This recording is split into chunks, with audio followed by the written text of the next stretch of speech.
Hey guys, so in this video, we're going to go over what is gravitational potential. So gravitational potential, if we look at our data sheet, we can see we've got these equations that all got gravitational potential in it. So what gravitational potential is negative g, remember that's our universal gravitational constant, which is 6.67 times 10 to the power of negative 11, times by mass, that's the mass of the body, over r, the distance between their centers. So gravitational potential is easier to define though using the equation just above it, which tells us that if we rearrange it, the gravitational potential is equal to the work done per unit mass. So what gravitational potential again is, it's the work done, and this definition you need to learn, it's the work done per unit mass to bring a point from infinity to a point within the field.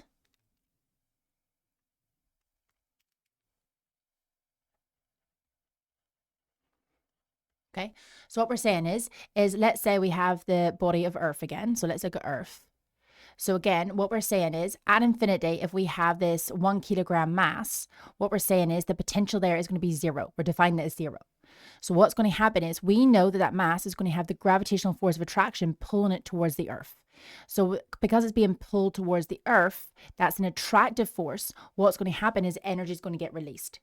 So that's why when we have our equipotential lines around the Earth, so remember equipotential lines are points of equal potential. Okay, so when we have our equipotential lines around the Earth, all those numbers are always only going to be in negative numbers. Because if we look again, what the V is, it's equal to negative Gm over R. So the potential right here is going to equal negative G, which is 6.67 times the negative 11, multiplied by the mass of the Earth times the distance from that point towards the center of the Earth. Okay, then if I look at my gravitational potential here, it's going to equal negative G times the mass of the Earth over R. So again, what you can see is because this point here is much closer to the center of the Earth, this value of R is much smaller. So our value for V here is much larger, but it's more larger in the negative. So it's a higher negative number than what this negative V is here. So what we're saying is because they're all negative numbers, that shows us that when we move our 1 kilogram mass from our zero potential to these negative numbers, what we're saying is energy is getting released. Or another way to think about it, if I had a mass here and I want to completely remove it from the pull of the Earth, I need to put work into the system to remove it because, again, that gravitational force is attractive. It's an attractive force. So things that you might see come up in test is you might get asked to plot graphs. So you may get asked to plot a graph of the potential against the radius. So if I look at my equation for potential against radius, I can see that V equals negative Gm over R. So if I'm going to plot this graph, I can see that it roughly looks like a y equals 1 over x graph. Okay, so for y, for 1 over x, a reciprocal graph looks like this. But because it's negative 1 over x, V is negative 1 over r, negative 1 over x, that's why we're going to get a graph that's in our negative regions of the graph. So it's going to look like this. So it's a reciprocal graph in that part of the axis. So V is my potential and my y-axis, and r is my the radius or the distance from the center on my x-axis. So a question might get asked is, let's say we're at some distance and I want to know what G is there. So maybe we're just further away from the center of the Earth. So I want to know what the value of G is there. So what we do is we go to our point in the graph, and you know when we have graphs, you're either looking at the area under the graph or the gradient of the line. So I'm looking at, if I want to find what G is, I can see that G over here is equal to negative V, negative the change in V over the change in R. So change in V over change in R, that's going to be my change in Y over my change in X. So what it ends up being is what is my gradient of the line. So what we do is you draw a tangent to your line here. So I'm going to draw a tangent to my curve, and then whatever the gradient is of that tangent, that's going to equal my value of negative G. Okay, so again, we draw a tangent. And just remember, the rule is when you're drawing tangents, the mark schemes, they need your triangle to be as large as possible. You want one of these sides to be greater than 5 centimeters, right? A line greater than 5 centimeters. You want the triangle to be as large as possible to reduce the percentage uncertainty in your results. Okay, another graph might come up is you might ask it plot G against R. Okay, so G against R.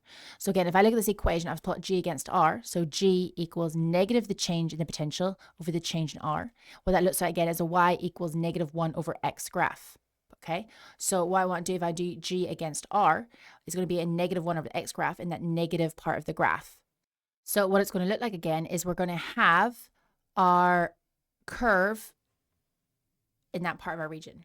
So again, let's say it asks us to find out what the change in potential was. So when I find out the change in potential here, I can see that what's going to be is going to be my G times by my change in R. So because it's G times by the change in my R, that looks like the area under my graph. So let's say that's the value there for the radius of the Earth, and we're at some height above the radius of the Earth. We can see that the area under that graph now, which is going to be our value of G times R, the area under that graph is going to give us our potential.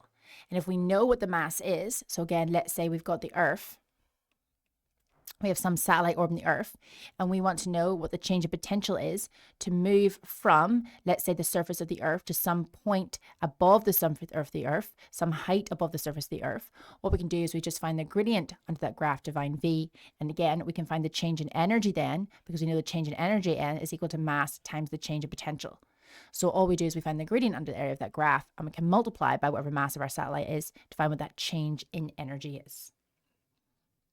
Okay, so things again you might have to do is you might figure out how much energy is required. So a common exam question is saying how much energy is required to move a satellite from, say, 80 kilometers above the surface of the Earth to a point that is 100 kilometers above the surface of the Earth.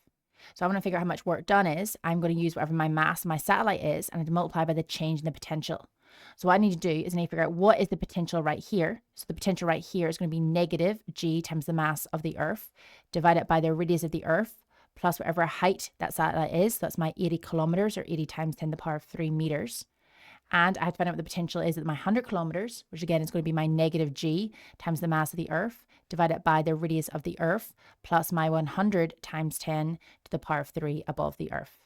So all you do is you find out what your potential is here, find out what your potential is here, you find the difference between those two numbers, you multiply the mass of satellite, and that will give you your final energy. If you want to see some exam questions on that, we've got some TikTok videos there posted for you. But again, key things here and that people always forget to do is they always forget to add in that radius of the Earth. So a lot of people here will just write 80 times 10 to the power of 3, forgetting to add in that radius of the Earth. Because remember, it's always from the center of the Earth to the point, center of the Earth to the point. And another thing they like to do is they always like to give you this in kilometers. Just remember that's always times 10 to the power of 3 meters. Hopefully you found the video useful. And if you did, just remember, click the link below to get signed up to our lessons.